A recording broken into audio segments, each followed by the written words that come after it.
welcome back to another episode of Coby Lobby. I'm your host, Pac-Man with the Plan. And today, man, I was excited for this episode. I got a world-renowned tattoo artist. He's a literally living legend. If you're looking to get a tattoo, especially with color, anything unique, custom done, this is the man to see. And you don't even have to be in California. You could be in the other side of the world, fucking Thailand. You could be literally anywhere because he will be there. He has tattooed in who knows how many countries. He touched the lives, hearts, spirits of so many people through pain purification, as he actually taught me, pain purification. So let's give it up to Nemo. Thank you. Thanks for having me, man. Thank you for blessing the mic at Coby Lobby. I know you're a busy man. Yeah. I know you are. How long did it take you to get here? Yeah, just to give it a perspective to your audience, we woke up this morning in Fallon, Nevada, and we're over here in Inland Empire, right? It took us 9 hours to get here. We woke up at 4 a.m., left by 5 to get here between 12:30, 1 o'clock to do the podcast. Yeah. Hustling. And then next week I have to go to Guam. Yeah. Every year for the past, I don't know, I can't even put a number on it, but what happens is, how I like to do it now is I'll put out a forum on social media. Okay, if you guys want me to go to your city or state, just drop me a message, let me know. Mm-hmm. There are certain requirements when it comes to clientele, but most of the time, I'm already booked anyways. Yeah. So I'll do that. And then based on that and based on the strategy of what I like to do on tour and where I like to go, we put together a yearly tour where I'm in the middle of the month, I'll be somewhere across this world or in America tattooing, but I'm always at the shop at the beginning or the end of the month. So I don't miss my clientele's here. Game don't wait. Yeah, game don't wait. Fucking Edison need his money. Keep them lights on. Edison don't fucking play, man. Yeah. That's dope. Do you know a guesstimate how many countries you tattooed in together? I don't. I've been on all 7 continents tattooing. And as far as countries, I can't even count, man. And I'm blessed to do it all. Yeah. I'm blessed to do it all because I know I'm not the best out there, but I just care about what I do. Yeah. And the people that cross paths with me and like to get work, we keep a friendship and all that. And I do the best. I think that's God's ability for me. Yeah. Is I could take your idea, regardless if you have reference or pictures or not, I could take your idea and make it exactly the way you want it or beat it. You know what I mean? Yeah. So that was God's gift to me. You have a great creative mindset. And first off, I'm honored to call you my tattoo artist. When you was doing my sleeve, that's the same thing. I trusted you completely. And people know I don't trust nobody. But I trusted your creative mindset. And I just really gave you, the idea of pictures and then you put on. Matter of fact, let's show real quick a little bit of the work. Just let y'all know the color is phenomenal. I mean, everything is, but as you can see, he did all this shit even on my chest. But he did the whole top piece and this piece separate. This piece was done 10 years ago, like 2014. Yeah. And this shit was done in this was the lockdown, COVID. The COVID tattoo. And like I said, so that was 6 years apart. Yeah. And it all looks still a month old. It all looks a month old, exactly. And of course, I'm gonna show that. He got that fresh ink, and that's what I'm saying. He does great work. You do great work, man. Yeah. Do great work. So what initially got you into tattooing? At the time, I was into graffiti and in the streets a lot, hustling. How old were you? When I started doing graffiti?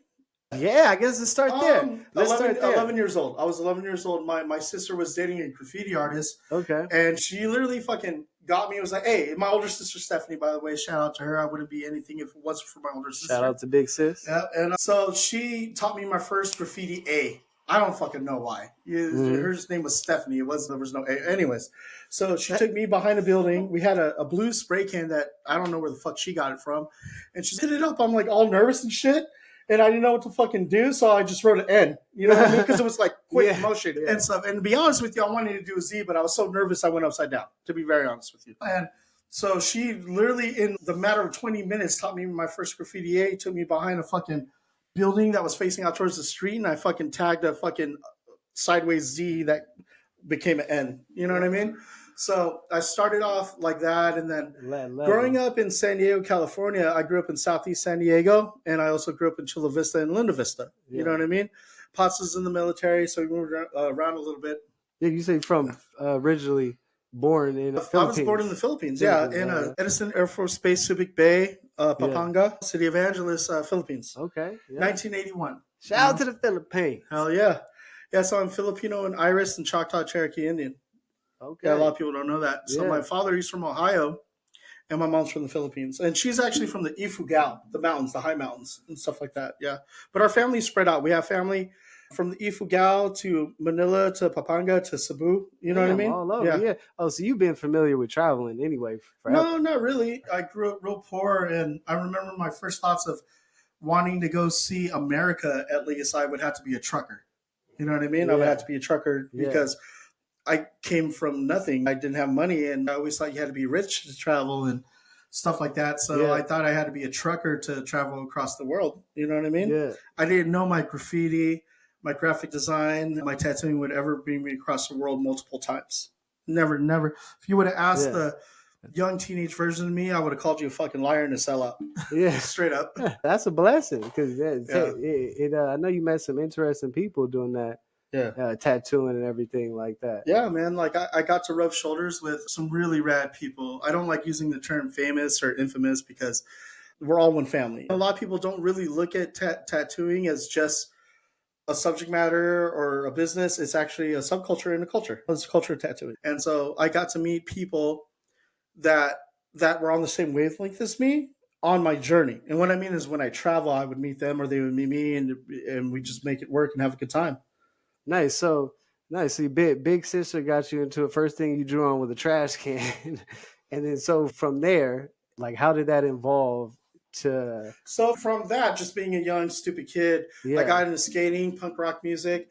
My sister was a big inspiration with me with Deftones and also fucking Ice-T, Body Count, and the Fat Boys back in the day. But my favorite fucking tape was the fucking Jerky Boys. You remember the Jerky Boys? They did all the prank fucking phone calls.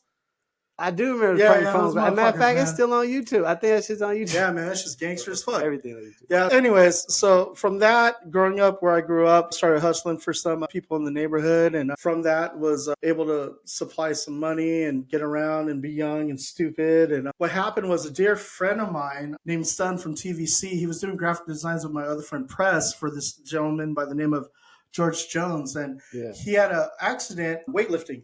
It had nothing to do with me. You know what I mean? I'm like doing whatever the fuck I'm doing. Yeah. And he caved in his nose. Ooh, so he was part of the A team of their hub of my older friends that were doing graphic design. So they were like, fuck, Sunk's out. We got to get someone we can trust. So Press actually stood up for me and was like, hey, man, we could do Nemo. They literally had to ask my dad and my mom if it was okay. I was like 13 years old. Yeah. I was 13 years old. Yeah. And so I told him I really wanted to learn because, like I said, I grew up poor, and the first thing they told me was like, oh, yeah, you can make money doing graphic designs. You could get free clothes. And I was like, wait a minute. You mean I could do some art on some clothing and get it for free? That meant a lot to me being young, not being poor. So in 1 week, I learned Illustrator and Photoshop in 1 fucking week. CS3 at the time. And keep in mind, I'm 13 years old. You know what I mean? After school, George would pick me up. I worked till 2 or 3. I've stayed the night in his studio. Go to school the next day. You know what I mean? And I learned it within... George? Who's George? George Jones. You probably don't know this man, but you've worn things from him. That's how infamous he is. Oh, shit. Okay, yeah. Put it this way. His team, part of his team, one of the guys is who made the look for, what's his name, from Star Wars. What was the last Star Wars? The villain? Kylo Ren. Kylo Ren. Yeah, my friend George Jones, one of his team members, was the one who invented the look for Kylo Ren. That's dope. Oh, yeah. Fucking dope. That's dope. So those are people that, part of the people who motivated me in life. What other some like pretty cool project that you were a part of? That I was? Let's see. I've done stuff for 187 Inc. I've done stuff for Tribal Gear. I've done stuff for Rip Curl Hurley. I've done stuff, man, you name it, the better part of the late 90s and early 2000s. Yeah. I was able to do a lot of designs for a lot of companies at the time.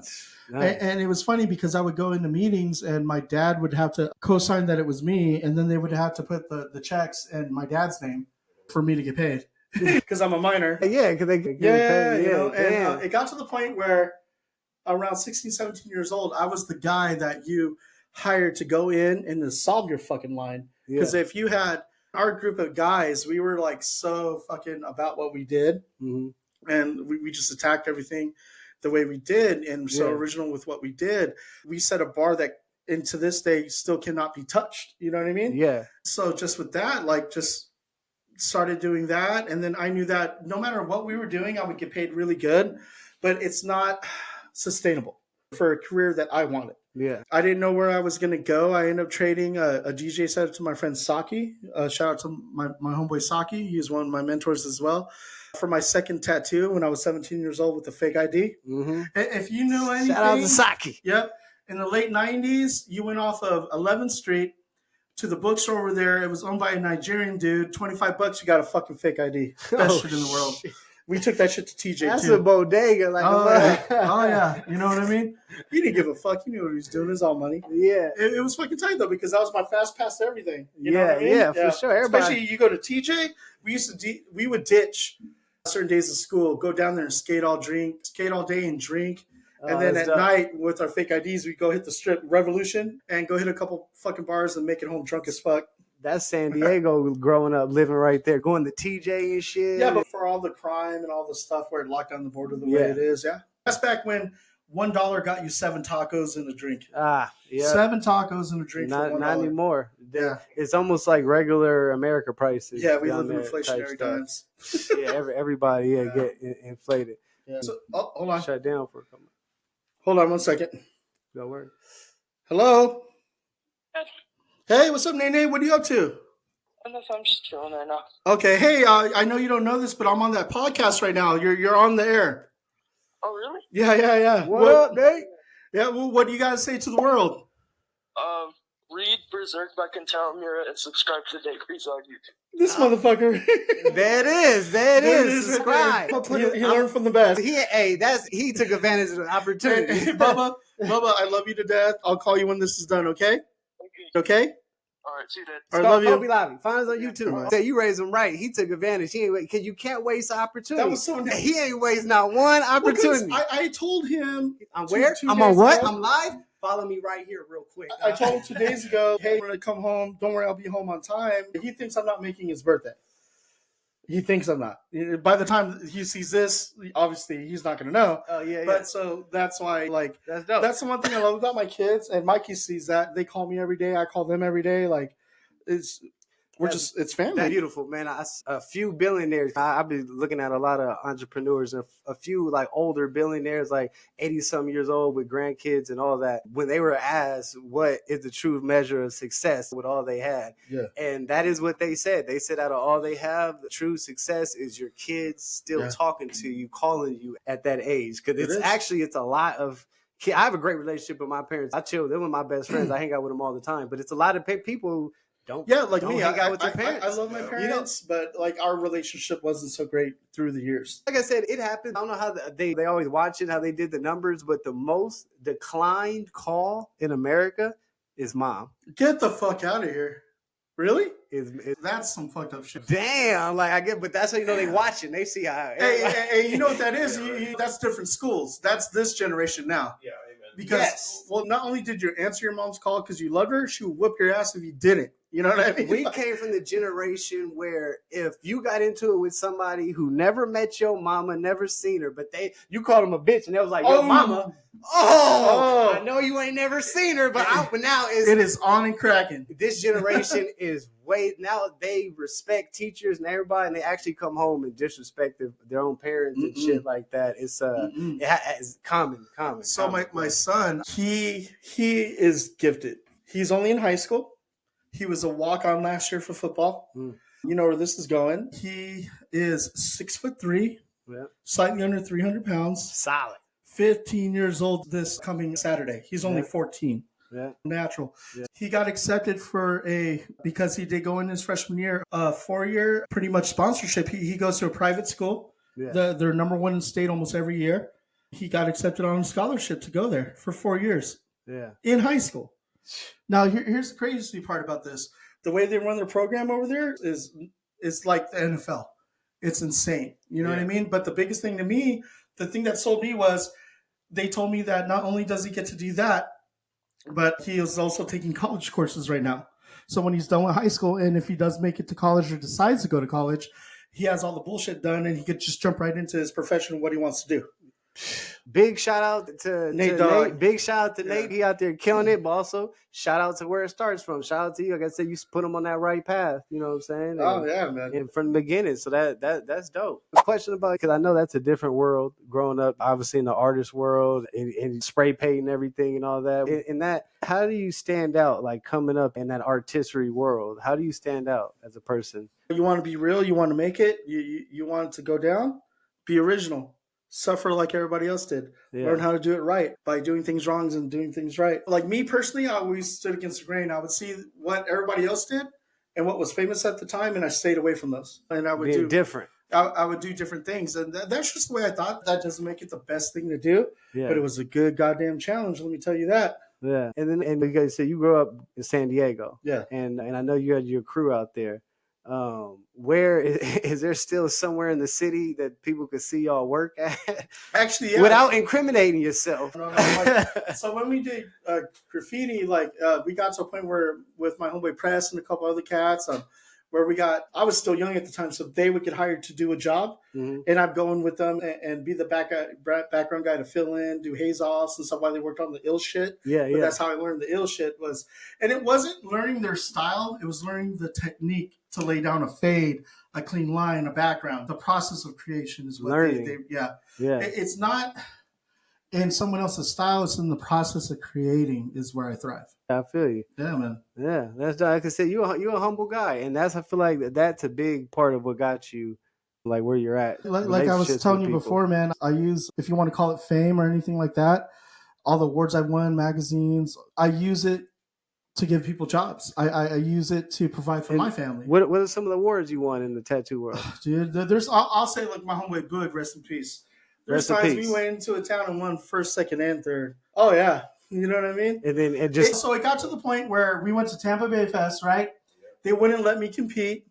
My dear friend Bruce pulled me aside and said, look, we're going to have you judge, which to me is like the highest honor. And Lyle Tuttle, I know you don't know this man, but Lyle Tuttle taught me how to judge, to be a judge for a tattoo competition.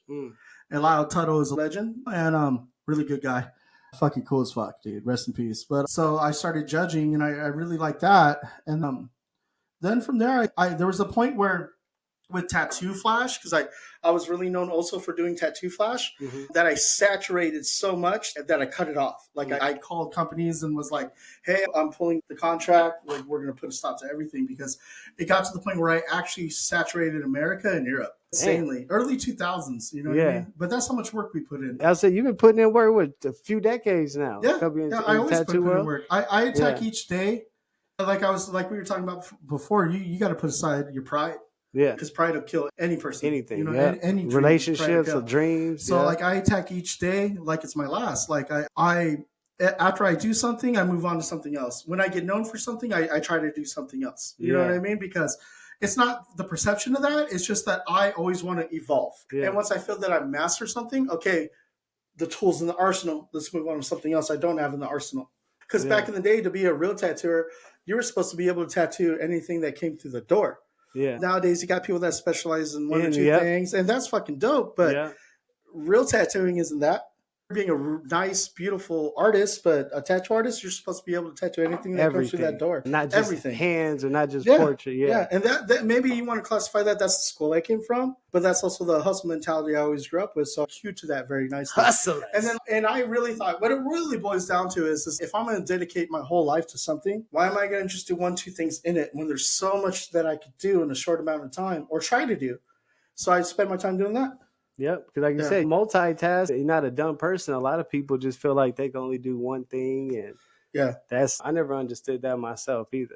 So that's dope. I said your journey being a tattoo artist started in San Diego. Yeah. And then now it's just basically worldwide. Yes. Yeah, it grew into that. Do you have a favorite place that you like to go tattoo at in other countries, or is it just in San Diego? I got 2 answers to that. The first one is like a lot of people that know me about five years ago or so, I became a single father. You know what I mean? 2 beautiful boys at the time. And long story short, with all bullshit aside, they have a very abusive mother that mentally, emotionally, and physically abused them. Mm-hmm. And when we proved that up to the courts, they gave me all the rights to the kids. Congratulations. So with that said, here I am, single father. I have a business to run. I have 2 boys that need me more than anything in this world. You know what I mean? So I said, okay, you know what? The shop is self-sufficient. It can run itself. We'll tour when they're on break because they had year-round school. Yeah. And I was like, I'm going to take them on a world tour because off of what we came from, they needed to know their worth in this world. They needed to see the world and know that there was more to it than what they went through so far in life. Not just the tragic part, but just in life. For sure. So my most special place or time was taking them across the world, and they got to meet great men, entrepreneurs, good people. They got to see different versions of life. And there was this one time that I'll always remember. We were in Madrid, Spain, rushing to get to the plane to Heathrow, London. And out of nowhere, my son goes, Dad, I get it now. I'm like, get what? And he's just, we're not special, but we're limited edition. And I was like, stop me fucking dead in my tracks. I like that. We're not special, we're limited edition. Yeah, man.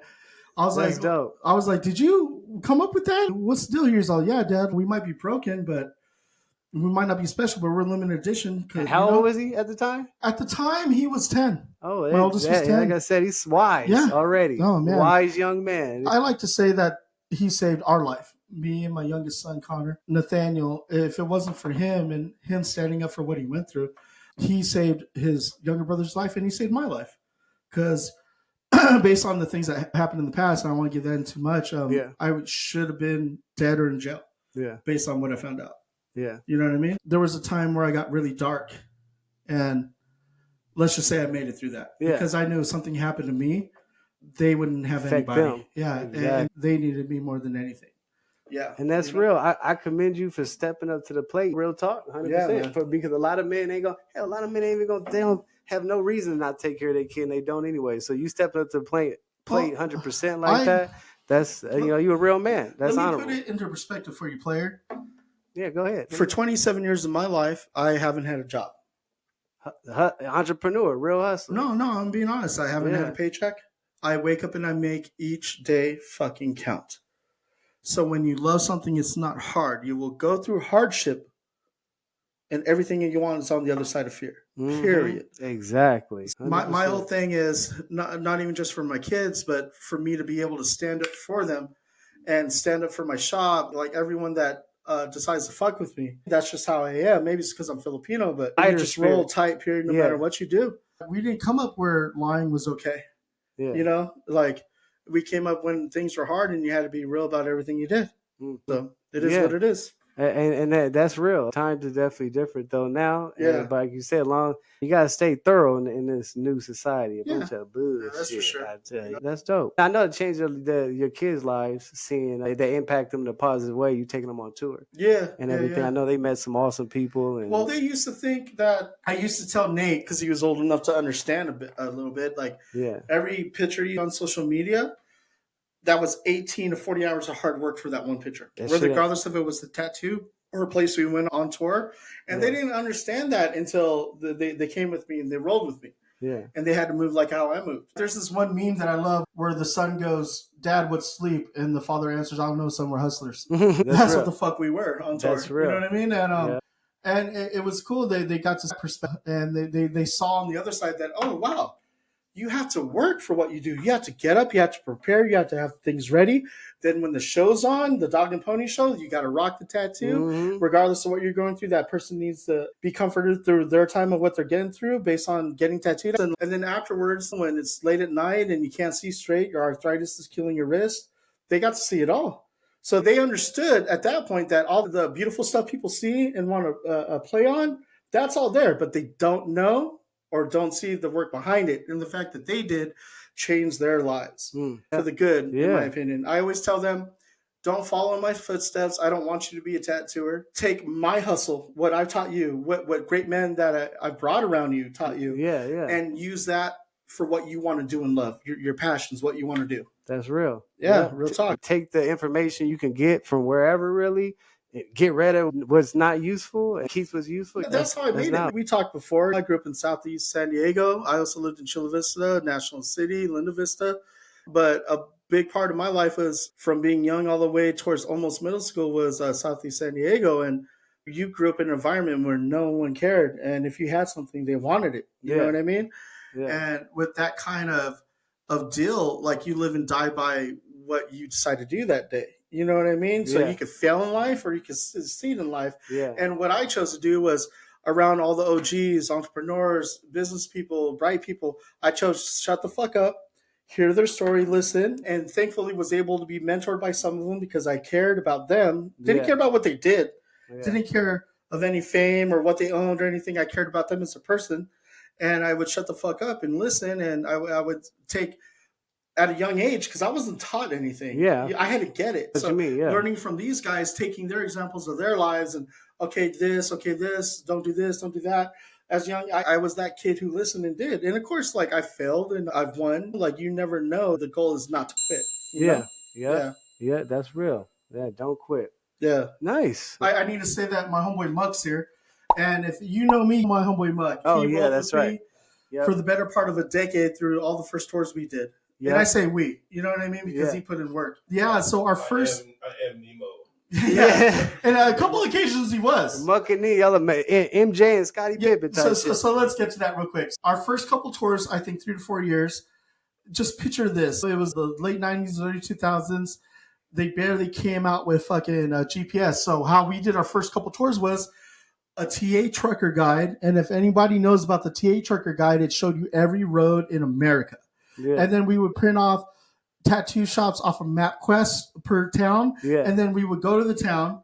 And back then they still had phone booths, and we would rip out all the tattoo pages and stuff like that. So we could phone booth. That's what I'm saying. Oh, yeah. There's no phone books even back then there was. Yeah, back then. So yeah. when we hustled those hustles and continued, talk about a bar. We did 37 states, 940 cities in the span of 3 to 6 months. Damn. All out hustle. That's hustle. Pure hustle. No That's sponsorship. hustle. No help. Just us. And no sponsor. That's hustle. Y'all I started putting getting work. sponsored, and all the fame came after a lot of the big tours, like when you're tattooing and stuff like that. But like where I got really known was my mom was really sick at the time, and my mom and dad had divorced at the time, and I had to help with her bills. And on top of that, like I also wanted to pursue tattooing more, so I thought a good way to do it was Tattoo Flash, because Tattoo Flash, you could get down on your subject matter what you want, and it's mastered, and the people like it, they buy it, and it's an honor for them to put it in their shop. Mm-hmm. So the double-edged sword was I was able to do that and raise part of my money to give back to my mom to help her with her medical bills and stuff. So that was my motivation, was not to be broke, not to go homeless, help my mom, and get my art out there so I could keep on doing it each day. Family is always a big motivation. Yeah. And out of all these tours that you guys did, because I said you guys did a lot of work. Yeah, it started doing that, and it got to the point where it started going international about the time that I opened up my tattoo shop. I believe I opened it up in 2013. Yeah. And we've been open over a decade now. And what happened was I would get hit up by people I tattooed, and they would go to different parts of the world. Mm-hmm. And they'd be like, hey, man, I'm over here. The tattoo shops suck, or the artists aren't any good. Would you come out? And I'm like, no, I can't do that. Like, you got to catch me at this convention, or I could get spotted at this shop. Oh, I can't go out to you because I don't know nobody. Yeah. But then as the years progressed, it was like, you know what? If you want me to go out there, get a couple people together, I'll go out there, we'll smash, we'll do the damn thing, we'll have some fun. You know what I mean? And there's a lot behind that goes behind that. There's a lot, like if you tour the way I tour, like I tour from January to October. And then according to Baby Mama, I cannot tour during November and December, which I respect. Holidays. Yeah. But so the last couple months of the year, I use that to put together the next year's tour. Yeah. Yeah. Okay. Yeah. That's what I'm saying. That's like the same time frame of a military deployment, like being gone for 8 months, 10 months at a time. I'm gone. So how I do it is I'm always here the first week and a half of the month, and in the middle of the month when everybody gets paid and can mess with that money. Yeah. You know what I mean? I'm gone doing what I do. And then I come back towards the end of the month. So I'm always at the shop. I'm always at home, but just for about a week to a week and a half out of that month, I am on the road. Gone. You know what I mean? Yeah. And it's a sacrifice I make to make the life I have for my wife and kids. That's it. You do what you love, and like I said, your family, your motivation. Yeah, type thing. All day. What can I hear any crazy story, any road stories? Oh yeah, you know oh yeah. Any of these tours? Buck, you want to knock it off? Just go for one. Just go for one, dude. So we're at a Waffle House, which we call Wafeezy. Yeah. And if anyone knew, Wafeezy, there's this one meal you could get. I forgot the number. I think it's called the All-Star all-star breakfast or something. If you did that right, you can make it into 3 different meals. Oh, okay. So when we're out there hustling, budgeting, we get that, and everybody eats, and you're good to go. Yeah. So anyways, we're at one of those, and Mug went to, back in the day, you would have brochures of places, right? So he saw this one for the Knights End in Jersey. Oh, you can see the fucking Statue of Liberty. You can see the skyline of New York. Man, this motherfucker was in Elizabeth, New Jersey, the butthole fucking New Jersey, dude. So no, that's not even the best part, dude. So we get there. So we get there, right? We're parked and everything, and then we go in to go register, get our room, dude. There's a fucking pimp right there with 3 of his fucking bitches talking about how I want my money back. You guys got needles up in the room, and the whole time they're sitting there like, daddy, get him, daddy, stuff like that. Yeah, and then in the middle of him doing that, he goes, "How you guys doing? You guys need any entertainment for the night or anything?" Yeah. Or no, player, we'll just wait till you're done. Like, he was ready to fucking hustle in the middle of giving the guy shit. You know what I mean? He's trying to make a sale. And then I look at my homeboy Tommy and look, I'm like, welcome to New Jersey, dog. Yeah. Tell me the story about Southern Boys. Southern Boys, bro, I walked up in there, like, it already had Southern Boys tattoo. It looked like a military obstacle to get through their parking lot to their front door. Yeah. And you had to be buzzed in. And I'm so glad I asked him to stay in the car. Like, let me just... Yeah, because he had a feeling, because we were getting down the south. I mean, we were warned about certain places. Texas is still racist. You still get warned. Yeah, Southeast Texas, man. Yeah, it was early too. That was... Yeah. Southern Boys or Soul Boys tattoo. Like Southern Boys. Southern Boys tattoo. Yeah. So I go up to the door, I get buzzed in, and I like just start looking around their artwork that they had on the walls, and it was Hitler everywhere. Yeah. You know, for real. Like Swazis. Yeah. All kinds of stuff. So he sells the Flash to these guys, and they go, "Oh yeah, we like to meet Nemo or something like that." And then and this guy says real quick, "Oh, he's a good Irish boy."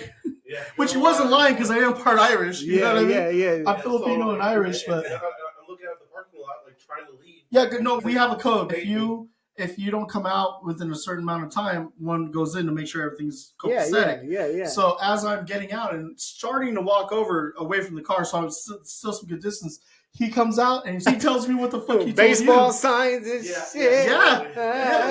I got the money, let's go. Yeah. Hey, man.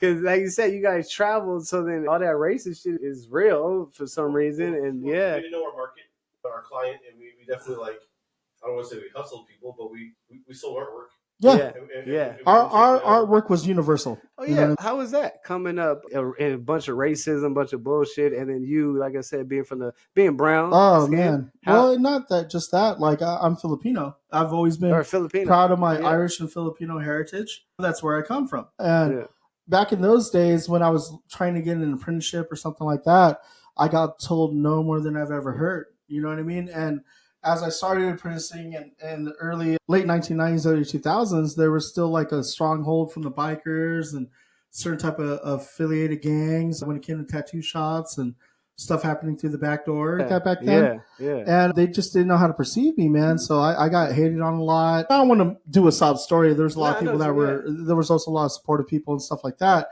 But when it came to the subculture, just tattooing at the time, it was like a black ball. So I dealt with a lot of stuff. I really don't want to go over it because it is stuff that made me. Yeah. And I had younger artists tell me like, hey, because I was inspired and I'm able to provide for my family. So I like to think a lot of my personal hardships I might have went through that they don't probably even know, that we broke down some of those doors so they could do stuff like this. And I'm cool with that. You know what I mean? And I'm cool if you knew it was me or not knew it was me. I'll tell you one thing that I got hated on, though. I got hated on, keep in mind, this is 27 years ago, when I started tattooing. If you wanted a tattoo for me, like I was saying before, I would take a picture of your arm, regardless if it's cover-up or new thing. I would custom draw your tattoo. I would put it on your body so you could see it when you came to your next appointment. Yeah. Done 27 years ago because I came from doing graphic designs. Back then, when I was doing that, I was getting hated so bad in the tattoo community. They were like, I got everything from all that. It has nothing to do with tattooing. It's not going to work out. This, that, and the third. Yeah. But nowadays, it's the fucking standard. And half these kids, oh my God. Anyway. That's not everybody doing it. Yeah. You was basically one of the pioneers of doing that. I'm not going to sit here and say that I was the one, but I was definitely one of them. People follow what works. They follow what success, basically, what works. My thing was I'm very hyperactive with what I do. And so coming from doing different mediums of art, from graffiti to penciling to any medium that I chose to do. And to me, graphic design is a medium as well. So I would still, to this day, you'll see a little piece of every art form that I do in each piece that I do. Yeah. You know what I mean? Because I don't want to let loose of those things, those skill sets that I learned. That you built off. As I built off of. So I still use those to this day. Yeah. And I still learn new stuff to this day. Forever learning. Yeah, man. So coming from that, and it got to the point where me and some of my friends that tattooed, we would go to tattoo conventions, always on tour, or they were on their tour, we just meet up. There's sometimes we would go to conventions and won first, second, and third. Rightfully, though. Like, no bullshit. Done. So, yeah. Old school stuff, I guess. Like I said, you've been doing your thing. Yeah, you know what I'm saying? That's dope, man. That's dope. Like I said, I'm proud to call you my tattoo artist. That's why, and I still, people will compliment me all the time, and then if I can, they ask me. I should give them your number and shit. Randomly, I know you get people probably hitting you up. My bad, they hit you up too late, late night and shit. But hey, man. Yeah. I just love to tattoo. I love, so a lot of people, they always ask me, oh, what's your favorite style? You know what I mean? Yeah. And I tell them I don't have one, and I really don't. I love the concept of creation, to create something right then and there. That's what I fall in love with. Yeah. To be able to create something right then and there. Yeah. Subject matter is beautiful either way it goes. Yeah. But I love the art of creation. Me too. Man. Yeah. Creating something and people liking it, and then especially buying it, shit feels amazing. Yeah, man. To inspire people with your artwork. And I guess that's a better way to inspire people. I'm like, in with money, yeah. But well, I was told by someone who mentored me a long time ago, if you're good, just focus on your skill set, the money will come. Yeah. And I'm here today to tell you that is the fucking truth. That's true. If you're doing something for money, that's all well and good. You'll probably get paid. Yeah. But then what's going to happen on the next project? Just focus on your art. The rest will come. Stay true to yourself. Don't listen to naysayers. Get yourself some fucking haterade. You know what I mean? Real constructive criticism. Fuck pride, stay humble, get money, stay true. Boom. Grind to shine, baby. And that's the fucking recipe, grind to shine. Yeah, that's the recipe for success right there. Yeah. Shit. No, that's real. Yeah, because you stay in your lane, you're able to go in multiple lanes as you walk in peace. And then once you're able to establish stuff like that and you do your thing, man, the only ones that are going to hate on you are people that aren't successful. So that's their imprint on you because they can't do what you do. Yep. Yeah, you know what I mean? Their own fears is projected onto you. And, yeah. And everything that you want's on the other side of fear. Exactly. Yeah. Overcome, but that's with everything. Everything. What's the end game for the whole tattooing? Oh, you want to know my end game? Yeah. What's Nemo's whole end game with the tattooing? Are you gonna tattoo forever, or are you gonna eventually tie it up, or what do you? My real answer is, if I do my real end game, you just won't know when I go. Yeah. Real talk, man. If you got some people, you hit the lotto, we ain't never gonna see you again. Not like that. So, some people, they fight to be seen. I'm definitely one of those ones that I rather not. That's why I did this interview for you. Thank you. You know what I mean? Because thank you. This year on tour, I'll be going to Japan, Philippines, Guam, and also Bahrain. I haven't been to Bahrain. I was invited to go to Bahrain, so I'll be in Bahrain tattooing at the end of the year. Nice. Like I said, that's been safe travel. If it's not World War III. If it's not World War fucking III, I tell you. Real shit. Even then, hey, you was getting down during COVID. I think you can find a way in World War III. You're going to find a way. Yeah, you can't stop the hustle. But I want to give a shout out to my Deville tattoo family. Recently, I had a very dear brother of mine named Wonka. He left us to open up his own tattoo shop called Tattoo Factory in San Diego, California. I'm very proud of this man. Shout out to Wonka. Congratulations. Yeah, man. Yeah. The years we spent together and to see that man become what he is right now. And he did it fucking all. Yeah. Yeah. And then shout out to Doughboy, Prince. Shout out to Blunt. Shout out to Erica. Shout out to Haas. Holds it fucking down, bar none. Yeah. Shout out to our extended family. Also the Tableless Lounge, Needle Ninjas. Mad love to my wife. She holds me down. She's my best friend to this day. You want to trip out about something? We've been together the better part of 4 years, have 3 beautiful kids, because we both came from broken things and we built a masterpiece. Mm-hmm. Still this day, every fucking night, we go to bed around 2, 3 in the morning. Just goofing off, being us. Yeah, that's my best friend. But yeah, and my boys, all 3 of them, Sky, Nate, Con, you guys hold my heart. Other than that, let's do it. Let's do the damn thing. Let's do the damn thing. Like my homeboy Hefe would say, ain't nothing to it but to do it. Ain't nothing to it but to do it. Like Nike, just do it, man. I want to give a shout out to my homeboy Muck. Come over here, man. Just show up real quick. That fool's that gangster. But we could just turn the camera and like I was saying, it's interesting to have him even in the background because anyone who knows me knows Muck. So like to have us together after all this time, fucking cool. Shout out to Muck. I was just saying Muck is cool. I think this was the very first one at the Midway. Yes. Or whatever. Yeah. He was either that one or this chest. Chest came after. I think it was arm. Yeah. You wanted to get the shit that fucking hurt you the most out of the way. I remember. Yeah, probably. That's why I was like, fuck it. Just go ahead. Everybody. And you sat there and got, you sat there and did it. You know me. I like to just go ahead and get it done and get it over, all the starting and stopping. But again, thank you for everything. Thank you for the ink and going out your way, you know what I'm saying, as always. And being solid as you always are. Yeah, we've known each other for so long. And I don't look at you like a client ever. I look at you like friends and family. Like I was saying before, like Filipinos, we don't have friends. We only have family. So if you're family, and that's it. Likewise, brother. I appreciate it. Yeah. Oh, yeah. That was definitely a good day. So what made you want to do the podcast, man? Honestly, it should have been there. I feel like. Was that real quick? Have a few episodes, but it's just going really good. Dude? Yeah, there's I didn't think some things you try to.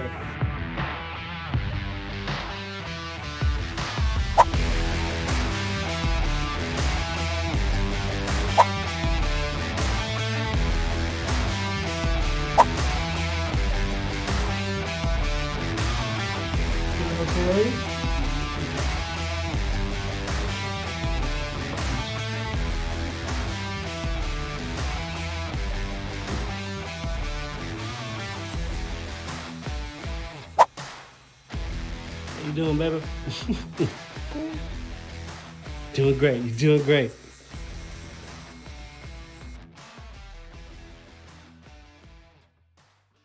And boom, whether y'all need a tattoo, y'all tap in with this man. Find him on IG all over, man. You could find him here. Tap in, man. He'll be back. Like a lot of people, I have to stress this with newer people that want to get a hold of me. Yes, sometimes you will talk to an assistant, but most of the time you are talking to me. You know what I mean? He's big time now. What I mean to that is I still feel to this day, regardless if you talk to my assistant within that day, you're still talking to me. You know what I mean? It's grown so much that I have to have a newer system, but I'd like to talk to everybody individually because to me, that if you're spending that time to want to get tattooed for me, I'm going to give you that time before we do it so we can connect and see if it vibes. And then other than that, yeah, man. Yeah. If you feel like you want to get a tattoo from me or my tattoo family, just mouth through. We got you all fucking day. Especially if you in San Diego. Either his shop. Deville Tattoo. Yep, Deville Tattoo. Right under the Coronado Bridge. Yeah, it's over there off of 32nd and Main, across from 32nd Street. That's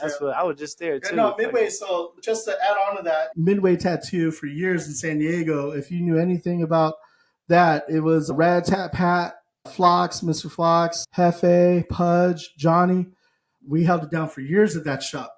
And we've had other family members, Frankie, Uncle Nicky Chance, and that's where I first met you. That shop was so notorious. Like we tattooed from 10 till 1 or 2 every fucking day. The lights would be on. Yeah, go on. Yeah, you know. Where we saw Marines hop over the fence. Yeah, hop over the fence to come to the tattoo shop. Yeah. To come in and need a tattoo and then re-break in as the dope Marine they are and go back to their barracks. Fucking special forces is all fucking diving over. Well, Johnny's thing, and it's good to talk about this. This is part of my history, man. It's part of who made me and my other friends a part of us anyways. He demanded perfection. He didn't want you to rush through the tattoo. But if you're a fucking professional, if you took more than enough time, took too long or anything like that, he'd fucking fire you. Because our shop had volume, so you had to be perfect. You had to be able to knock out whatever tattoo and still keep the ball rolling. Make that money. Well, and that was the standard we had. So that's why I guess you could say I tattoo like I got a gun to my head, fearlessly, because I actually enjoy what I do. Yeah. And I know there's only a certain amount of time before your body swells and won't take the ink. We never reached that part, but just for years working at that shop made me step my game up. Fucking A. That brings me up. One more question. What separates you from other artists? Like, why would people choose you to go to you? What special, something maybe that the other artists don't know of how to take care of them while you're tattooing? Oh, all that technical aspects. That technical aspects of tattooing. I got a medium light hand. That helps. Just, I don't know, man. I just think it's definitely the experience, not just the tattoo, but the experience that people have with me, the camaraderie we build and stuff like that. Like sometimes make it comfortable. You do. Yeah, and just have a good time. I think that's what it is. It's just not the technical, beautiful aspect of a tattoo I could pull off. Yeah. It's in between that. It's all the stuff people don't see. And I like to think that's why people come back, because I do beautiful work. On top of that, I treat them how they want to be treated. Yeah. That's dope. I don't kiss no one's ass, but I'm already knowing. Yeah, like I said, yeah, I fuck with you. You know what I'm saying? But, yeah, and I really do feel like, again, like I was telling you, I'm not crazy religious, but I really did feel that God gave me, by the grace of God, gave me the talent of what I do with art and how I'm able to reflect that with what you want on your body. You know what I mean? Because to me, still this day, a good tattooer isn't someone who like just masters a couple things. A good tattooer is skillful in every shape and form and is able to mold my skill set for what you want on your body, because you're wearing it forever. Yeah. You know what I'm saying? I'm going to go to bed and go to sleep. And I would like to think I go to bed going to sleep with a good conscience that I did somebody right. Yeah. And you want to go to bed knowing that one of your dreams of being tattooed, the art is so dope. It's one of your dreams fulfilled. Yeah. And on a day that everything could be taken away from you, they can't take that away from you. 100%. Like I said, every time I get a tap by you, I swear it's the same great feeling. After, I ain't gonna lie, it's just it's good to be. It is. The last one, of course, was a little emotional for me. You know what I'm saying? But it was still. I still, like I said, I'm waking up looking at. That's dope, man. Like I said, you out here doing God's work, touching people's hearts and spirits. Like a good example, if you want to use us for an example, like I've tattooed you through almost every level of your life. Yes, and it's an honor to go on that journey with you. You know what I mean? It really is. So and that's what I think a real tattooer gives people is a memory that won't be forgotten. And any shape or form, whatever tattoo you get, whether it's funny, very serious, or not. You have tattooed, what'd you say, at least over 500,000 people in your life, probably. Almost 1 million people. That's 1 million different people where they have something. They're never going to forget you. Yeah. They're never, you know what I'm saying? They're never going to forget. Oh, Nemo did this. I feel like that's a connection. That's dope. Yeah. You know what I'm saying? That's in the universe spiritual type thing. That's a little connection.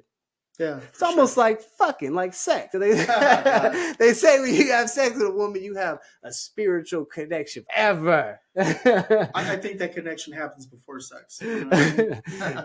Hopefully. We're supposed to anyways. Supposed to. I was a sponsored artist from tattoo supplies and stuff like that. I've been in magazines, stuff like that. Yeah. But like when you're sponsored or you roll with a corporation or company, they expect things of you and it's things that you don't want to do. Being a young kid, you're really okay to that because you think you're going to get something out of it. And it's a double-edged sword. It's not good or bad. It just happens. But it just pushed me. I've always been a rogue. So learning from everything from street hustlers to gangsters to entrepreneurs, I found a way to do it myself, be self-contained. So that way, if anything happens, I know how to plug my own ship up. You know what I mean? So it never stings. Once you have the blueprint, you could do it anywhere. Yeah. My worst fear is to be a bum. And I'm not just talking about like failing. I'm talking about physical. I have anything I can do can't help me. I'm a bum. Yeah. That's my fear. Yeah. So when you have that kind of a motivation and you literally come from nothing and you had to fight your way through everything, you know, mentally, emotionally, physically, hustling just comes to second nature. Sometimes I wish I could shut it off, but I can't. It's a blessing, but the curse part is you just don't stop. You know what I mean? Like back I was touring and doing that. You know what I do now? I wake up at 4:30 in the morning. I go over all my stock options. I'm selling and buying before the market opens. I wake up the kids, take them to school, go home, work out because I'm trying to get healthier now. And then I have a 12-hour tattoo day. Then hustle it. Oh yeah. Straight up. And after that, the game don't wait. The game don't I wait. do double days, man. I'm trying to lose weight, man. Hell yeah. So and then in between that, at late at night, I'm staying up drawing, doing graphic designs, just nonstop. I probably average unhealthily 2 to 4 hours of sleep at night. Damn, I'm about to say, when do you sleep? You can't. When you're hungry, you got to get it. When nothing else, and you're going off your raw talent. You're right. You know what I mean? You're right, that motherfucker. And you want to know what my method was about how custom my art is, if that's what you want to use, or how original it is? This is the dopest method I could give anybody. Look at what everybody's doing. Look at what's fucking popular. Go fucking against it. Go fucking against it. Because someone's already originated, someone already did something. What am I going to do? Beat that guy out on his design? No, I'd rather be a fucking man and do my own shit. So I use what everybody always did. I went against it and did my own. You know what I mean? And that's harder to do. Yeah. Because at that point, you're just on your raw skill. But then at the end of the day, if you did it, no one can fucking talk shit. No one can hold you down. And becoming an entrepreneur, no one can take it away. I remember one time. That's real. One time I was down and out, and my one homie told me, the one thing you got that they hate is your hustle. They can't knock your hustle. But my homeboy Severe, top to bottom, he said, Nemo's the only one I know go all in with nothing, come back out sevenfold. Yeah, boom. You know? Throw you to the wolves, come back leading the pack, as they say. Grind to shine, baby. Yeah. Grind to shine. Yeah, grind to shine. Got to. Like I said before, slowly master every style. Because if I'm going to dedicate myself to this and be in here every day, you think I want to be bored? You think I want to just do fucking... Yeah, go all in. Yeah, no, so I'd rather do everything. Yeah. And that way, when someone comes to me that I don't even know, I can vibe and click with them. Like, the first thing I'll ask you is, okay, what does this mean to you? And then off of that vibe, I come up with the visual. You know what I mean? Yeah. And then from there, I master it and we just have a good time. I think it's just all about the whole moment, not just the tattoo. You know what I mean? Like today. Like, we got here 9 hours, 9 hours from Fallon being on tour. Yeah. Tattooed the missus real quick, you know what I mean? Yeah. It doesn't stop. Yeah, it doesn't stop. It doesn't stop, and that's how it is. You know what I mean? And that's a memory we all get to have. And thank you again, because you already know with the circumstance, it means a lot for me and my lady, my missus. Yeah. Like I said, you out here doing God's work. I know you ain't religious and all, but like I said, you're doing some good work. You're doing some great work. Like I said, you're touching people, not only the skins and the nerve, you touch people hearts, real talk, hearts and minds, spirits. And tattoos is forever. Imagine how many people would you say you tattooed? Just a big guesstimate. Your whole, I can't even guess. Probably in the high thousand, probably close to 1 million type shit. High thousands, 500,000. However many people that did, think about, like I said, they got that on them for the rest of their life until they die. Years of tattooing. 27 years. If I look young to you guys, I'm fucking Filipino. So Filipino is close, like they say, black don't crack. That's like the same thing with Filipinos. Like, we look good, dude. We age like wine. We good all the way through. And so I started when I was 17 years old in a tattoo. Like, my dad was out to sea, and back in those days, they did 9 months to 13 months, just to let you know. Yeah. And so I was able to pull it off before he got back, dude. So my motivation was to become a tattooer before my dad got back, because I knew at the time, if he knew that's what I wanted, he would be ashamed of me and kick me out of the house, which he did. And a lot of people don't know this, but the first couple of years I was a tattoo artist, I was homeless. Yeah. You know what I mean? Because I stopped hustling in the street. I stopped street hustling. I focused more on my art and focus on the artistry and letting that pave my way. Because I knew if I were to sit there and still do both, one's going to fail. You know what I mean? Was going to say, so I had to commit. What took you out of that street, the hustling part? Was it experience, or was it just you just saw my friends dying? Crossroad. My friends dying. I had a lot of friends die. I had a lot of friends get hooked on the drugs. I had a lot of people get abused by their parents. When you grow up in the neighborhood, not everything's delicious jams and jellies. Especially in my group. Like, I wasn't a cholo. I wasn't a fucking gangster, supposedly. I wasn't fucking anything. I was a street kid. I love to skate. I love punk rock music. I love fucking oldies too. I fucking love oldies. A woman has jet black fucking hair slicked down. Yeah. You know what I mean? Yeah. That's how I grew up, you know? And I wasn't like any part of any social group. So like things were different when we grew up. Like, for example, my mom raised me up. Filipinos, we don't have friends. No, we're equal opportunists. We fucking hate you till we know you. So we don't have friends, we have family. So we accept you as family. That's it. That's uncle, that's niece. That was our mentality. If you were in our inner circle, you were family to me. Yeah. That's dope, dog. That's dope. But good thing you got out the street life, because you already know it only ends one way. Sadly. When you love something, it's not hard. You'll go through hardship in life. Very fucking different. You will go through hardships in life. But when you love something, it's not hard. 100%. You know that what I mean? is, that's 1,000%. Yeah. Anytime I wish I could fail, I got these now 3 beautiful angels in front of me letting me know I can't fail. Yeah. You know what I mean? Yeah. The question I get out of anything is I get to see my art on people. I get to see my art on t-shirts, clothing. I get to see my art bit and bootleg, all the above. And if that's my small piece of grace, I'll have it. You know, because somewhere down the line, even if you don't know me, I've inspired you, I'll have it. Oh, dude. Bro, when I got... That's Chore Boogie, though. Oh, my God. Hazing in the military is like fucking times 20, bro. Oh, yeah, I can imagine. When you first... You got some sub stories? What's up? So you were in the military? Yeah. I did 4 years. I got one. I'll tell one. And I'm a strong guy. I just want to say that. I ain't that big, but I'm a strong guy. Oh, I know you're strong. But just like jail, because that shit just like jail, that it's bigger and stronger guy. Of course, it's bigger guys than me in the military too. So one thing that happened to me was in a magazine where they kept all the rockets, ammunition, only weapon department allowed down there. Basically, a couple dudes, it was all out of fun. They fucking grabbed me. They fucking pinned me because we in the mag. It was just the yellow fucking strong thing that's sticking to the ground. Made it see a post basically. It was like made into, it was just like a U form basically, but both the bottoms were into the ground and shit. And they take me to that motherfucker. They fucking, because I was fighting back, but it was 3 of them, and they was hella big. So I was like, I gotta save my energy. So I had to, because I was like, it's gonna happen. We down there for hours. That shit about to happen. So it's about to happen, bro. No diddy. You know what I'm saying? So they literally got a bunch of fucking tape and fucking taped me to this shit. Oh damn. And yeah, it was like an anchor. It was literally about 3-4 feet tall, but it's literally just like those yellow posts that you see in the parking lots and shit so like you that. Hit something, you'll hit exactly. Those same hard cement type shit, but it's in a U form. So I guess you call it an anchor post. So like my hands and all that shit, you know what I'm saying? But actually, they tied one of my hands. I fucking stopped. See, I always got to think for the future. So I was like, okay, this is about to happen. They didn't know I had a knife in my fucking boot. You know what I'm saying? So fucking, I fucking let. Yeah, fuck that. I had my hand right here. I fucking let them take me. I let them fucking take me. And as soon as they ran off to go get everybody, I fucking grabbed my fucking knife, and all I need is one slit. You got out there. They came back, and I'm balling up the fucking tape. So I got hazed for a little bit, but again, I never like bullying. Once you stand up and once you prove yourself, they don't. But if you don't stand up to them, even the military, ooh, like I said, that hazing goes on for you.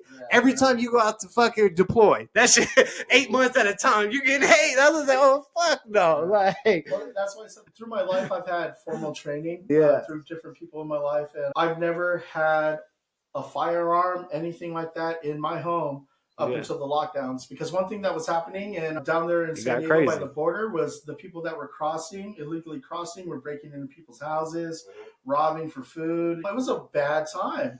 And I've never felt in my life I've had to defend myself like that up until recently. And I'm all about fuck around and find out kind of guy. So like if you come at me, like I've never had firearms or anything, but that's the state of the world has gone to. I actually have an armory in my house. You have to. Because you got a family. I got neighbors that I care about. It's an insane state to live in right now. And the times we're in right now is insane. It's things that weren't accepted even 5 years ago is accepted nowadays. And look, at 15 years ago, a stripper or a porn star, we're like, you whore, you're a porn star. It looks so down upon. And now we went from it flips.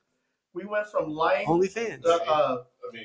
We went from Tiger King to fucking to what? Fucking selling out a fucking toilet paper. I still haven't found out the connection of that. Oh my god, we went from that to fucking all the creepy shit going on right now. You know what I mean? Yeah. It's like at any time I'm waiting for the pigs to fly. That's all I need is to watch the pigs fly, and I'm like, I'm done. I'm good. Yep. And you said you do stocks. You're in the stocks. Yeah. Those tissue. I don't know if this was like a scheme behind the scenes, whatever. But the tissue stocks before the pandemic were like fucking cents, and then they went up to $6, $7, $8. So obviously, whoever. Oh wow! No way, seriously. Or I don't know where it's at now. To be honest. Did they GameStop that shit? They GameStop that, I remember, they almost, it was one of those where I'm like, was that their plan to scare people? That was a big motivator on the scene. About the toilet paper stuff like that, I don't know. But the thing about GameStop, I'm speculating. If you guys know about that one, I love that because it was these hedge fund guys. We're going to roll these companies, make some quick money, and X amount. Small guy got in and took out the hedge fund guys. That's America for you. That's America. I know. According to that was a compete right there. That was capitalism at its best. At its best. Yeah. That was according to that documentary on Netflix about it. It was one guy that was pushing it, literally one guy that pushed it, and then a lot of people, he would go live and stream, all about the stock. So that motivated other people to start buying, and when people start making money, then that's how they was able to overthrow. And that's also the same documentary where I was like, damn, it's fucked up. Robin Hood fucked over all those people. That was cool. I didn't know that about the situation at all. That shit. You gotta read the fine print on that was another. The Gregorian calendar, bro. April Fool's Day is January 1st. Oh, gotcha, bitch. Yeah. 13 months with 28 days. What is it called, the calendar? The Gregorian calendar. Gregorian? Yeah, this is before 1847 or 1851. Yeah. It was a different calendar with 13 months and 28 days a month and the birth of Christ. So that was the extra day, so that's 365. Yeah. And there was a 13th constellation. Damn. Shit, oh, yeah, I did hear about that. Yeah, I did hear about that. This, how we're on right now. Yeah. I feel like we're not even going to church on Sundays if people are religious. It's not a Sunday, it's actually Saturday. You should be going to church to pray. You don't follow that calendar anymore. Now we follow Kanye West. He has Sunday Gospel, and now he has a OnlyFans platform. He's trying to come out. Fans OnlyFans, what the fuck it is, platform. Yeah. So that's who people are following nowadays when it comes to religion. When it comes to religion, you have to look at the Council of Versailles. It was the last Roman Emperor, Constantine. All right, this is where a lot of what we're going through right now comes from. What happened during the Council of Versailles is when state and church came together. They were always supposed to be separate. So what did they do? They took out verses of the Bible, created the Bible based on what the Bible is now for a system of control. Because what are the two things that genocide mankind is religion and politics. Yep. So they learned how to master both. If you look at any governmental body, no matter what, they follow that. If you want to talk about pure evil, look up the Council of Versailles and study that. Council of Versailles. Yeah. Yeah. And my personal opinion, when it does come to God, and we still respect everybody also if they're religious. I can't take this shit. I'm out of here. Yeah. You don't believe in God. I'm out of here. No, she's not. She's not. I feel like you can talk to them anyway. You don't have to just go to a church to talk to God. I agree. How'd you fall into being a Freemason? A dear friend of mine named Andre at the time, he had stumbled into Midway Tattoo back in the day. Yeah. He wanted to get tattooed, and he had a mess-up tattoo. And so I did some freehand Japanese work on him and fixed up his mess-up tattoo, which happened to be his square and compass tattoo. It was off and not done, so I asked him permission, hey, can I fix this? Because if you're going to have me do this and this next one, we got to have it all flow. Yeah. So I did that for him, and then next thing, we've just been friends. Now, before that, I really didn't think too much of it and stuff like that. And one day I just asked him, I'm like, what is it about? What's Freemasonry about? And he told me, here are the real websites. Here's where you could get some questions answered and stuff like that. So I researched it. And what I loved about at the time, when I think back, before I knew anything, was I loved their honor code and how they respect and how they live. I felt that I had the same type of morals. So one day it hit me like a ton of bricks. I was like, you know what? I don't know what it is, but I feel this is a part of me. You know what I mean? Yeah. Maybe from a past life or whatever. I just felt it was a part of me, so I went for it. And what we do is we make men better men. And our virtues and stuff like that is we try to express that to the world. And the one thing I will say is, what good is a man who can't hold an oath? Yeah. What good is a man that can't keep their word, hold an oath, like you said. And that's real. I've traveled all over the world, and I've seen masonry all over the world. And one thing I love about masonry is it breaks down those racial barriers. And it even breaks down more of that. There are brothers that are policemen, lawyers, doctors, judges, you name it. And then you got me, who's a tattoo artist. Yeah. So it takes away that veil of what your stature is, and you get to meet someone on the level, and there's a trust built there. Yeah, that's big. And, with that, you can build beautiful things. Yeah, rubbing elbows with, good, people like that. It's just you could build beautiful things with people. Yeah, that's good. And so being a Freemason, is there any benefits in life? Like you get in trouble with a judge let you off? For you answer that, we got to take a quick commercial break for our sponsors. So we're going to be right back.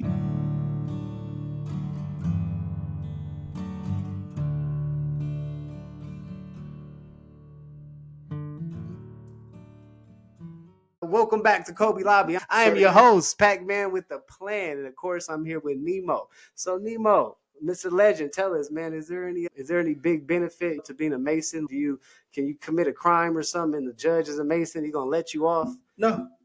Is there a secret road that you could take on the freeway? No. Is there any benefit in society to being a Freemason? The benefit you get, in my personal opinion, is seeing people do the right things and watching people love and care for each other. You know what I mean? That's giving back instead of taking, because you can't always take. Yeah. You got to give back. I just ask because a lot of people think they compare being a Mason to Illuminati and all that, and they think it's a bunch of benefits and above the law type thing. You get what you give.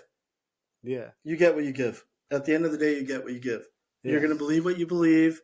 You're going to think what you're going to think. Yeah. At the end of the day, the energy you put out is the energy you get back. Yeah, energy reciprocated, yes. Yeah, the only benefit that I love, and again, it's not a benefit, is seeing the joy in people's hearts that we touch. And I'll leave it at that. Yep. What you got in front of you right there? I know you did. I heard you on the mixer. So years ago, I learned how to DJ. Yeah. And my friend who taught me was from my crew, top to bottom, was DJ Cutfather. And he was the backup DJ for Cypress Hill. You said Godfather or Cutfather? Cutfather. Cutfather. Oh, yeah, man. You couldn't fuck with him. Cut. Yeah. Cutfather, dude, he was one of the best MCs I've ever heard, battle rapper. But when it came to turntablism, being a DJ, bar none. Let me tell you how this man taught me. DJ, man. Shout out to DJ Cutfather. Rest in peace. Rest in peace. Yeah. He was like this. Look, young blood, if we're going to do this, you're going to do this right. We'll start tomorrow. And I was like, okay, let's do this. So I'm over there. I got 1 or 2 battle records with scratch sounds. I'm like, oh, yeah, he's going to teach me how to get down. He's going to teach me how to scratch and all that.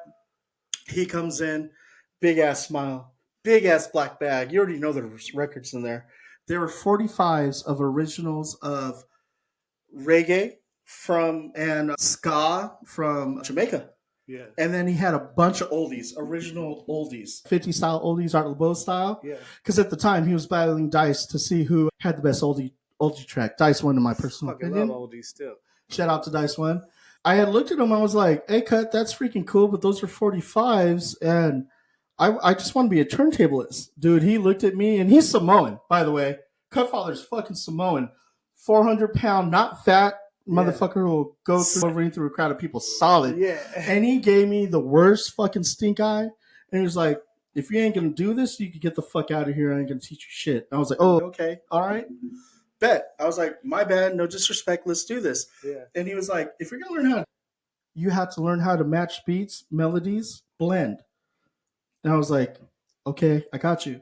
So I had to sit there and match reggae to reggae, acapellas to beats to other beats. I had to do the tempos up and down, move the pitch up and down, and blend. And then one day, we always did the thing where he would hand you records, and you could look at it and find what you wanted to do, but you had to work with that record. Yeah. You know what I mean? So one day he sat there, and we started off with reggae, went to oldies. Next thing he handed me a Green Day. Next thing he handed me some iced tea. You know, like, oh yeah.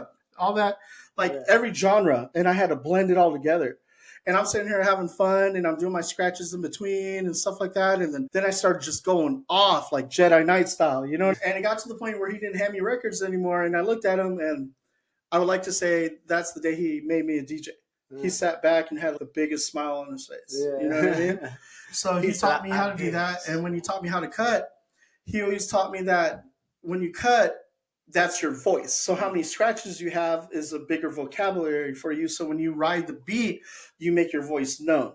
So when I would scratch or do any turntablism stuff, like I'm what you call a jazzy scratcher. You know, I'm better live than in rehearsal. I can do rehearsal stuff all day, but live, that's where you feel it the most. So yeah, like you do freestyle a little more live. Oh yeah, I love it. That's where I live. You know, everything in my life, that's where I live. Right there on the edge of the brink. Yeah, it makes me feel alive, you know? So what this is a portable turntable. Years later, like I wanted to get back into it and stuff, so I got a portable turntable. Shout out to Jesse Dean and Exact One for customizing my portable turntable. This shit's some Jedi Knight shit that they helped me out with, because you buy these and then you get to mod them out to modify them how you want to scratch and do your stuff with. And my boy Exact One of Jesse Dean Designs and Jesse Dean, they hooked me up, gave me the knowledge, and they customized this turntable for me. Nice. Yeah. I don't know shit about turntables. I'm gonna let you know right now. Yeah. But it looked like a lot going on though. It looks dope. It looked clean. Yeah. Heck yeah. And you got a record? Yeah, I do. But what's good with this is I'm part of the Tabletop Lounge SD. Shout out to Needle Ninjas and Tabletop Lounge SD. The original Tabletop Lounge is from LA. Just so you know.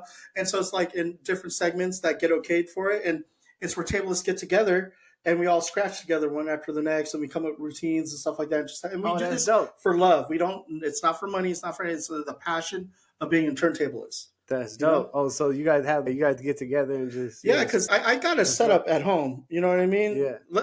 Let's not make a mistake. I got a fucking QFO LEDX. My whole setup is Vaztex. I'm as old school as it gets. Yeah. But what's cool about portablism is all the time I could take this with me across the world and DJ wherever the fuck I want. Yeah, it's super dope. That's dope. Oh, so you DJ like for whoever, like for parties and shit like that? No, you just do it out of this pure is for passion. me and my soul. You know what I mean? Yeah. Take, for example, there was one time me and my son, I took Nathaniel out to the Bay the first time in 12 years to go out there and tattoo on tour. Mm-hmm. We went by the Golden Gate Bridge and I sat down and did a 15-minute session just chilling. You know what I mean? Just stuff like that. That's dope. Yeah, like you said. There's certain things about me that you can't buy. Yeah. It's not sold to you. You know what I mean? That I cherish and love. And real hip hop culture, graffiti, and DJing, those two elements, I love those dearly. That's dope. And that's what a lot of people need to learn, what they love. And that's good. What you love yourself. And like I said, you don't have no fear of doing things like that too. Yeah. It's a lot of people out there that, like I said, everything you want's on the other side of fear, man. Yep. Yeah. It's people don't even know what fucking type of eggs they want in the morning type shit. They don't even know what they like scramble. I don't know. Just like, how do you? I want them in my mouth. I don't care how they're made. You've been an entrepreneur shit your whole life. My whole life, yeah. Your whole life. And reaching that level of success of being an entrepreneur, owning, you got your own shop, self-made, world-renowned. So to put yourself on that type of level, what is the main thing for people, for young entrepreneurs that are starting out, what is something that you could tell them that they need to know at the very beginning starting out to reach that echelon that you're on? Don't give up. No means yes. When there's going to be a point where everyone thinks you're not going to succeed, and they're going to feed that energy because they haven't succeeded in their life. Yeah. And just that's real. Attack every day like it's your last, like you're not going to live tomorrow. Period. Yeah, that's real. I came from an area where it was dog eat dog, and like no one cared about your feelings. You know what I mean? The moment you showed any kind of feelings, you didn't have a stress card, huh? You didn't have a stress card. The fuck? They would toss that at you in the middle of whooping your ass. You know what I mean? But I would say a couple things, like inspirational wise. Yeah. Don't give up. Go for broke. Go for what you know. Follow your heart. You're going to go through hardships. Then you're going to learn from those hardships. And then you're going to get better from those hardships. And then they're not going to become hardships no more. But then you're going to have other hardships. What you struggle today is a different struggle 10 years down the line.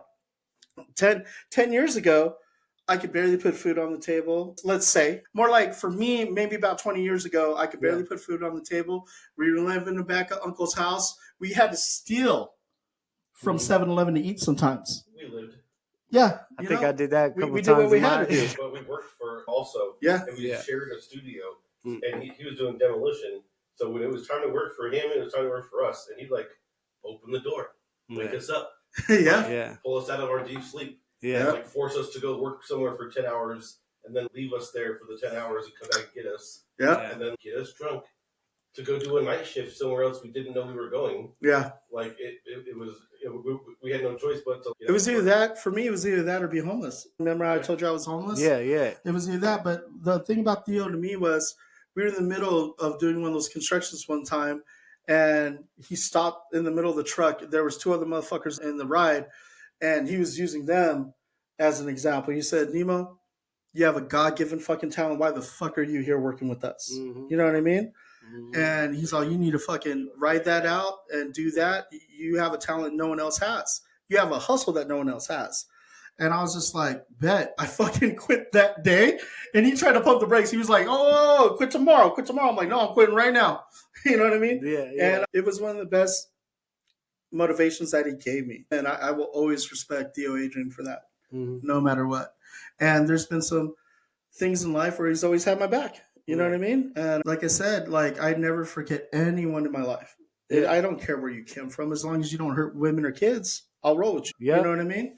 And stuff. So as long as you're real and honest, as long as it ain't killing babies. The other thing I want to tell people is there's 2 things. One, learn now. The school's not going to teach you.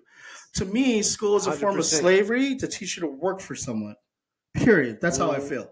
Yeah, so it does. With that said, you're going to have to get street lessons. You're going to get life lessons. Nowadays, you guys got YouTube. I didn't have YouTube back in the day. You got YouTube right now. Learn about how to manage your money. We're on YouTube. Follow us. Yeah. Subscribe, and subscribe. Go ahead. Sorry. Learn how to manage your money and then triple it.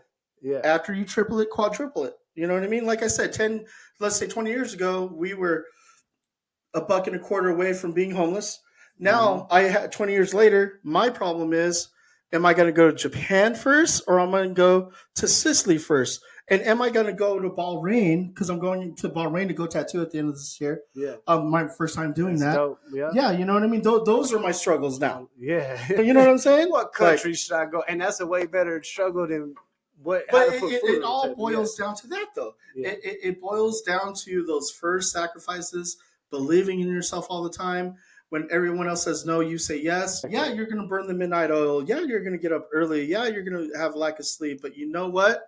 I'd rather wake up in fucking Hawaii and chill than wake up somewhere else and stress about rent again 20 years later. Exactly. The biggest thing I'll say, too, is fuck pride. Don't have any pride. Is the biggest killer of any dream or any entrepreneur. You leave pride at the fucking door. It don't make money and it don't make sense. Yeah, exactly. You know, like 100%. My golden rule is I will treat you how you treat me. And if you treat me like gold, I will treat you like platinum, but I will never kiss your ass. And if certain lines are crossed, then you get fucking right or left. I don't give a fuck. I'm going to keep going my lane. You could go do your shit and figure out why it doesn't work. Yeah. You know what I mean? So those are a couple of key things I could say to a young entrepreneur. Yeah. And don't ever lose hope. I still have an old sketchbook from when I was 9 years old and couldn't draw shit. And out of all the stuff I look at, I love that book the most because I was innocent. I just had the world in front of me and I didn't know what was going to happen. I was drawing crazy fucking shit. Yeah. Dude, I was so poor.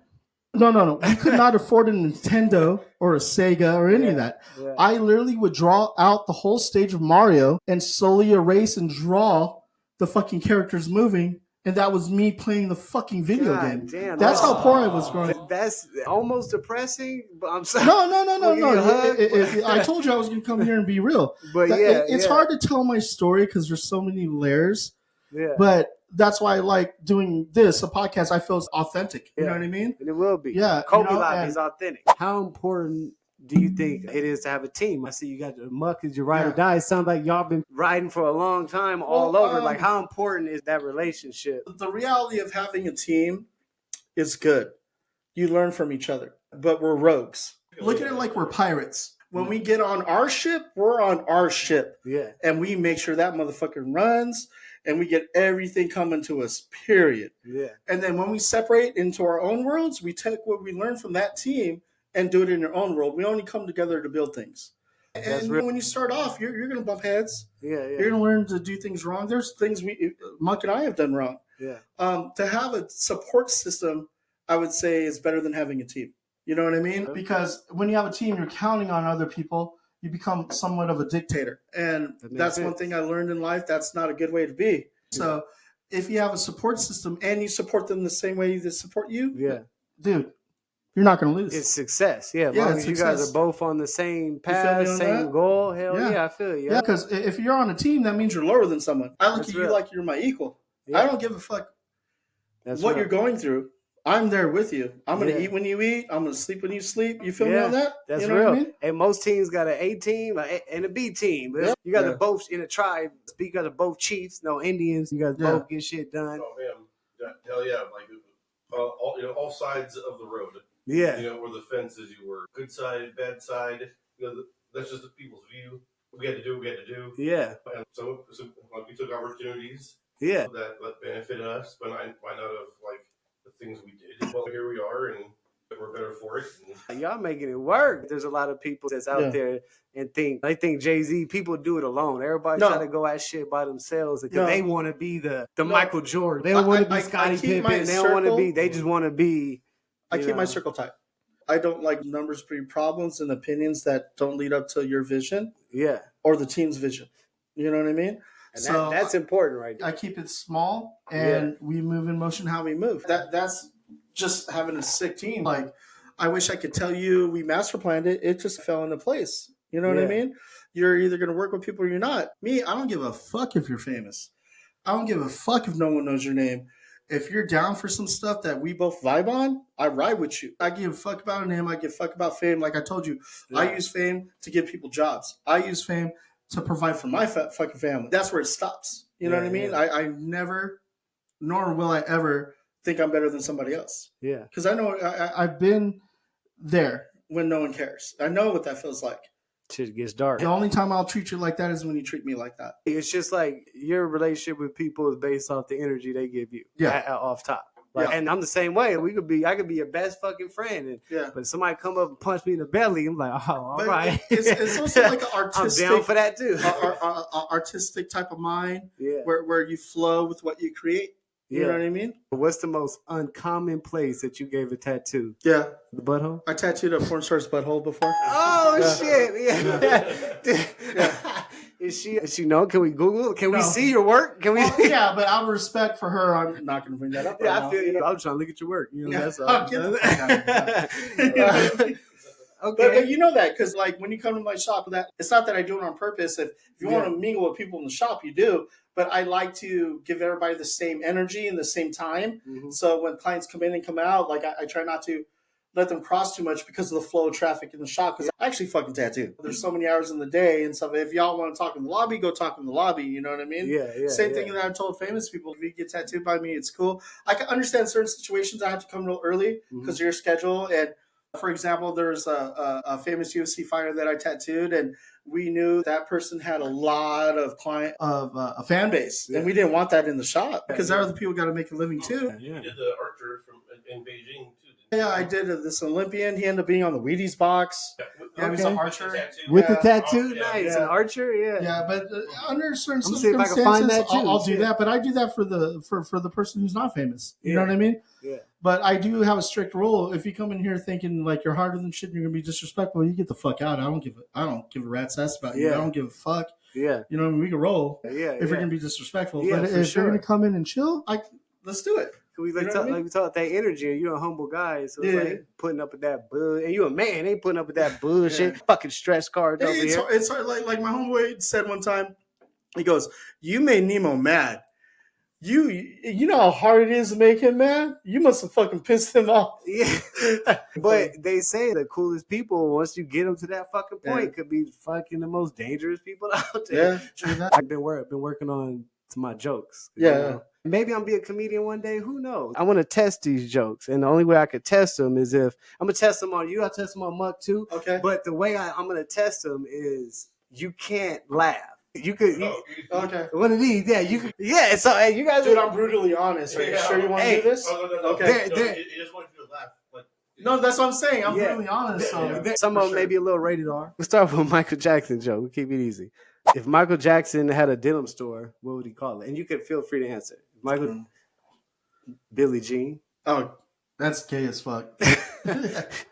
Hey, you can't laugh. Remember, you can't laugh. Oh, okay. It's that bad. I'm like actually not laughing. I'm heckling in a nice way. Heckling counts. You can smile, but counts. You can't like chuckle. Yeah, you can't do none of that. You ready? What do you call a pony with a little cough? I don't know. A little horse. Dog, are you playing with my emotions right now? Because none of this shit is funny. I got a fucked up sense of humor, just to be honest with you. Okay. Oh, so we'll get to those. We'll get to those too then. Okay. What do you call a man with what do you call a man that has no nose or no body? I don't know. Nobody knows. You travel. Yeah. You travel. You might get this one. 20 years ago, from this day today, 20 years ago, my friend came busting in the room, yelling, "Oh, it's a boy, it's a boy." We never went back to Thailand after that. Damn. That was a good one. That was good. I have just some different kind of questions to pick your brain. If you had a choice, no matter what, if you had a choice, you had to live in space or underwater, which one would you choose? Space. Why? Like aliens, are you afraid of water? No, I'm not afraid of water at all. I actually love the water. That's probably why. I mean, space, there's so much you don't know. There's so much things you could possibly do. But I think that's a good frontier to try out. You'd be a spacewalker. If you got any superpower, What would it be? Just one. Oh, it has to be one? That's just one. That's fucked up. Just one. Ain't no fucking Superman shit over here. Only one. I know, right? Yeah. To be honest with you, I've always liked, what was his name? Shit, what the fuck was his name? Nightcrawler from X-Men. He could appear and reappear anywhere he wanted. Oh, yeah. Okay. Transportation. I like that, yeah. Okay, fuck yeah. And yes, it has to do with going in the banks and coming out. I'm about to say, you can get a lot of work done like that hella fast. But that too, though. Yeah, babe. Yeah, for sure. Yeah. If you was stranded on a remote island surrounded by water, and you can only have one person with you, who would be that one person? I can't give an honest answer to that because it wouldn't be just one person. It has to be. You only have one person. Just you and them. It would, to be honest with you, this might be typical, but it would be my wife, Alexi. She's my best friend. Yeah, misery loves company. Y'all gonna be stranded together. Shout out to wifey. Y'all gonna be stranded together. Yeah. Do you think a hot dog is considered a sandwich? No. What is it? It's a piece of shit you shouldn't fucking eat. That's what I really think. That makes sense. It's horrible for you. Some all beef hot dogs really good. If you can go to any celebrity wedding, whether the person is dead or alive, who would it be? No matter if they're dead or alive, who wedding would you attend? A wedding? Yeah, I would love to see Joe DiMaggio and Marilyn Monroe hitch. That'd be fucking tight. Okay. Yeah. They'll have some crazy ass guests there. Yeah. I could see that one. Real deal. Is there a fictional character or a made up character in a story that you got beef with, like a TV show, somebody that you fucking hate? No. That's a weird question. No. Yeah. The questions get weird. The last question: what's a purchase that you made and you regret it immediately? My subcompact Springfield Armor XD9. Oh, okay. Yeah, so seriously, same thing we talked about because you have a subcompact too, right? Yeah, and that shit's... I don't like that firearm. I got the M&P. I'm going to do the review. I got the M&P. I guess cool for close range. So you going to bless us with a nice little DJ session real quick? I need a beat, though. What you got? I do a beat off of mine right here. What type of beat do you need? No worries. What type of... who instrumental would you prefer? Okay, I like that. Is it a fast West Coast, East Coast? Oh, he said, just give me a beat.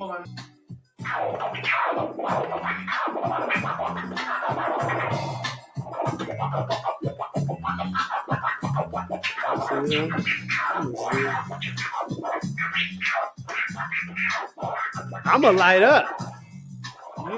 Yeah. Nemo on the ones and twos. Or the one. The one. Let's go. Let's do another beat. Let's switch it.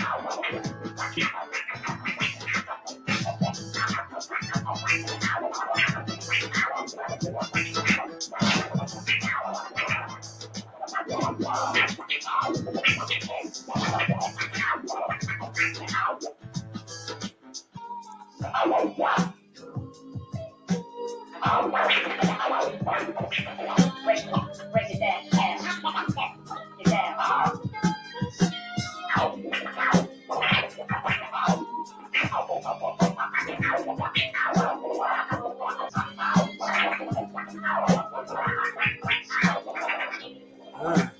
You don't see that no more. You don't see that too much. Good scratcher. It's therapeutic, I'll tell you that. Hey, that's always been dope to me, though.